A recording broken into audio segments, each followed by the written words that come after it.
My name is Sonu Thadani Israni, and I have the delight and pleasure of serving as the Executive Director for the center called Presence. And in this room today, I have the delight and pleasure of welcoming what we've been calling our Core Four. Manu Raman, Daniel Witcher, Mike Matheny. Come on in. We are the four who shepherded the 29 or so authors over a 2-year period, many of whom are sitting in the front rows over here, to create and deliver the publication that will be coming out in about a month or so, and the content of which is driving what we're going to do today. So we're going to take this morning to go through a few things. And before I get to the conference objectives, this event is based on the publication that you've been hearing about. The publication itself will not be out for about a month, so you are getting a very special preview.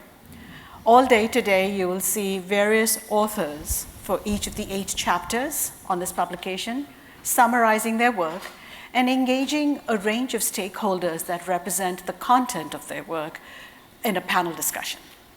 At the end of today, sometime within 24 hours or so, each of you will get a PDF of an embargoed version of Chapter 1, Chapter 8, and the introduction. The others are still with the editorial team. And you are asked to read, absorb, and use it to plan your work, but it is not for public consumption beyond that.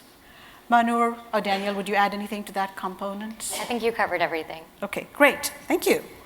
So our objectives today are simple: to make your brain hurt. We want you to think about the promise and the hope of AI, of which much is written and talked about. We also want you to think about what it means to pause, ponder, and be present in the caring that we call healthcare.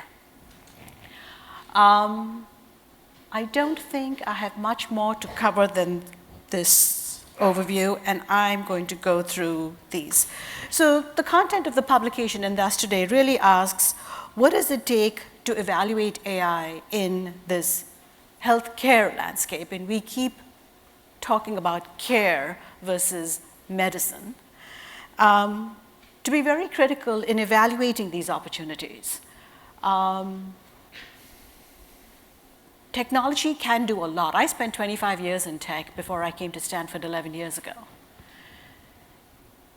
And left untethered, it has the hope and the priority to run as a business and put business criteria ahead of everything else.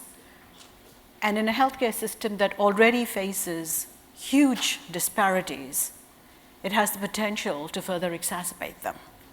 So we have to have a critical assessment of what these opportunities are with AI or any other tool set.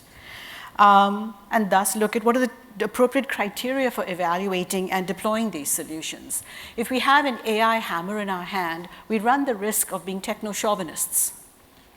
Everything will look like a nail. And we'll come up with some pretty crazy ideas and pretty crazy solutions, and then wake up 10 days later or 10 years later, as is often described in the work of Cathy O'Neill's book, Weapons of Math Destruction, and that's a math, M-A-T-H, where little thought was given into, is this the right technology, given the problems that are being put ahead of us, and how do we create and deploy it in a way that is thoughtful, equitable, and inclusive? And what we're looking at is what does it take to build frameworks for creating and testing AI in healthcare solutions. This is the day's agenda. You have it in front of you. I will not go through it over here. And I'm going to turn over to Danielle and Noor, I think, for this section, right? Good morning, everyone.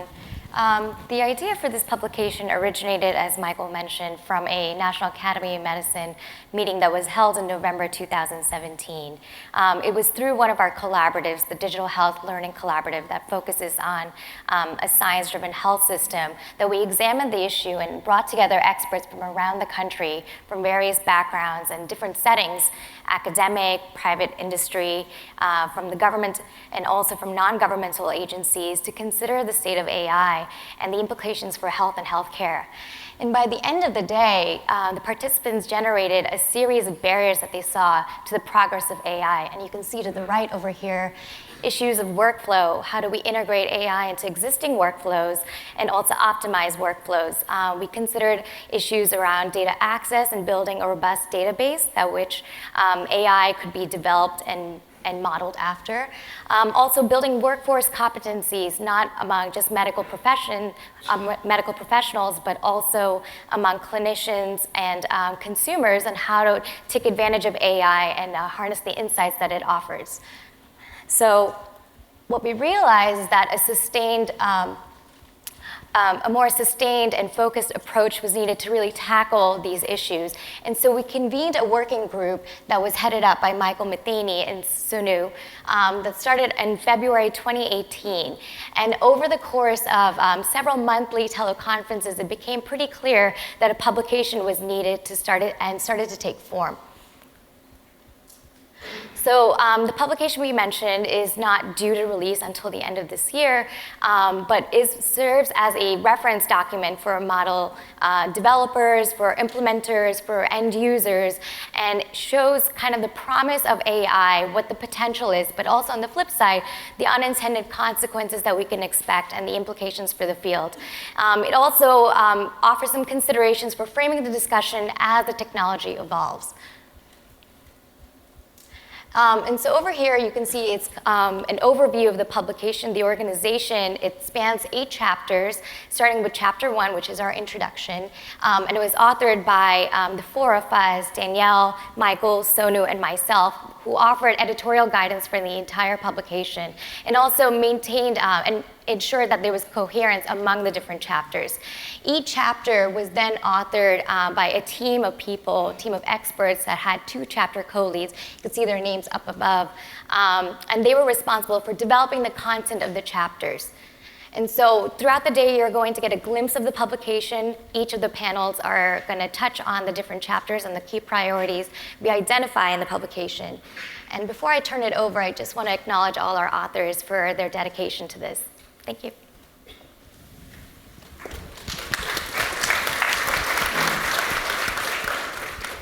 Thank you, Noor. So a very important question is, why now?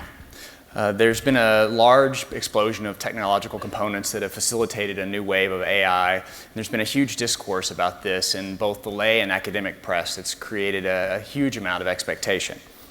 However, there's some key drivers for this that are sort of underlying a lot of the issues facing AI right now. First, there's really been an exponential increase in the amount of electronic data that are available, both from electronic health records, registries, wearables, consumer technologies, patient-reported outcomes that all converge and essentially create an environment in which healthcare and clinical delivery really can no longer, from a human cognition standpoint, interpret and effectively use this data.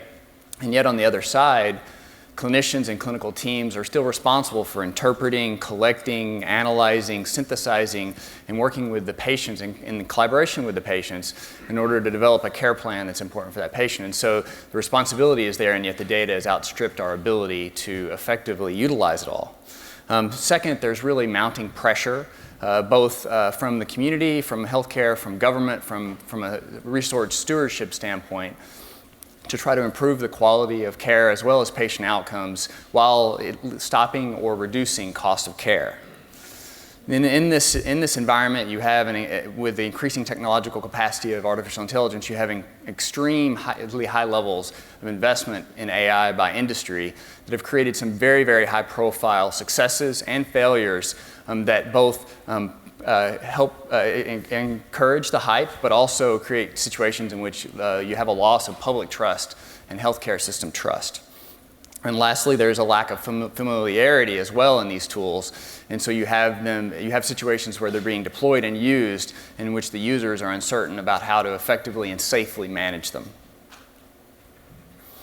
So just to level set the conversation for today, I wanted to sort of pull out a definition from a general dictionary, and I think it's actually telling on multiple points. So that's the capacity of computers or other machines to exhibit or simulate intelligent behavior and the study thereof. So while that's a great starting point, I think it's extremely underspecified. You could drive a bus through what is an intelligent behavior. And I think it's also telling that this is sort of the lay perception of some of these technologies and can create dissonance in the discussion between some of the data science experts and some of the expectations on the part of users and the public. So in general, AI systems are sort of general three buckets of systems. You have those tools that attempt to completely model a human process and a human set of behaviors to accomplish a goal. You have those that completely ignore human processes, use the large volumes of data to establish a system to predict or to support a successful outcome. And then you have those that incorporate some elements such as data feature generation or perhaps data transformation, but don't rely on modeling of the whole human process in order to achieve success. And so the subdomains of artificial intelligence are really generally two subdomains. So you have the methods of artificial intelligence, which are things such as evolutionary computing, expert systems such that were developed even back in the 60s and 70s for clinical medicine, machine learning such as deep learning and neural networks and random forests, and probabilistic methods such as Bayesian networks. What the application domain is it takes these methods of artificial intelligence and uses a variety of inputs and outputs to apply them in an effective way within the healthcare environment. So to give an example, you can take unstructured text that's generated within electronic health records, and artificial intelligence can be used to transform those into computable data elements that can then be reused. Things like predictive analytics, where you have supervised machine learning techniques that use a labeled population of outcomes and predict the likelihood of those outcomes so that you can target resources to a population or power clinical decision support and precision medicine. And then other areas where you can use radiology imaging informatics to process images at previously unheard of levels of accuracy. Things like robotics, which AI is using to help control actual actuators and movement, robotic surgeries, and other advances. And lastly, speech, where AI is being used to both interpret human speech and to deliver speech back to users and conversational agents in other areas. So when the authorship group met, as Noor and Sanu mentioned, we divided the publication into 4 conceptual units. First, chapter 2, that's intended on giving an overview all the way back into the 50s of the history of artificial intelligence and some of the prior AI winters, and you'll hear more about that later today in the conference. The second conceptual unit was really to tell the story about the successes and challenges in the recent past and we're currently facing. Chapter 3 focus more on the promise and the opportunity. And chapter 4 that you'll hear of is focus more on the challenges, pitfalls, and some of the high-profile failures that I know are in everyone's minds in relation to these technologies. Then the publication pivots into more of an operational framework under which chapters 5 and 6 seek to give best guidance and best practice around how to utilize these technologies within the healthcare environment. Chapter 5 and 6, from slightly different lenses, talks about how it's so important to choose your use case wisely and to have clinical utility, measurable outcomes, so that you're implementing within a system where you're not, as Sanu mentioned very aptly, not just trying to find a nail for the AI hammer. Chapter 5 goes into some of the best practices around developing these machine learning and artificial intelligence algorithms, some of the characteristics that you really have to address and consider when you're developing these. And chapter 6 then goes into issues around implementation into a healthcare system environment. Things about maintenance, implementation, surveillance, making sure that these systems are safe when they're being used in clinical practice. And lastly, chapter 7, which overlays all of these chapters, and tells the story of regulation and legislation framework, such as AI as a medical device and other key features that are important when you're considering using these in healthcare. And lastly, I really want to give thanks to Michael McGinnis and John Perlin and Reed Tuckson and the Digital Learning Collaborative at NAM, who had the vision to bring our group together to start talking about these issues 2 years ago. It's been an amazing journey. And I also really want to thank the 25 authors who have worked tirelessly over the last 2 years to put together this work. Without their expertise, it simply would not have been possible. So thank you.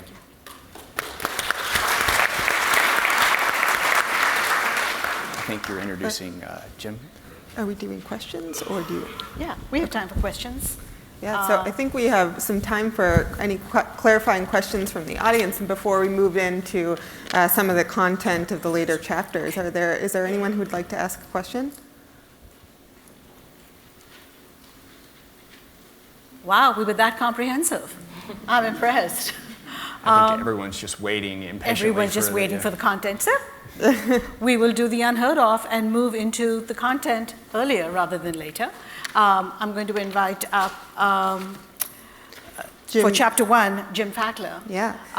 And I think the two of you are going to stay on stage and answer questions with him later on if needed? That's correct. Okay. While Jim's coming up on stage, what I'd like to iterate is a theme that you'll see throughout the day and in the publication when it comes out, is this idea and need for collaboration across fields, across needs. Part of what you'll see today is there are patients on stage talking, there are people who are physicians and technologists, policy people, the AMA, and the people who are collaborating to put on this event so that all of you could actually attend include the Gordon and Betty Moore Foundation, who has been supporting our work for very many different things as well. Stanford has a new center called the Human AI Institute, Human-Centered AI, and Feifei Li, who's one of the co-directors of that institute, will be on stage later today. The National Academy of Medicine, of course, AMA, Sutter Health, which is also in the audience today and is a local community partner and delivers care just like Stanford Healthcare does. Reagan Strife Institute, which is over in Indiana. We are delighted to have them with us at this table. And finally, Vanderbilt, where Mike Matheny comes from. So thank you for our morning session, and I'd like to turn it over to Jim. There you are.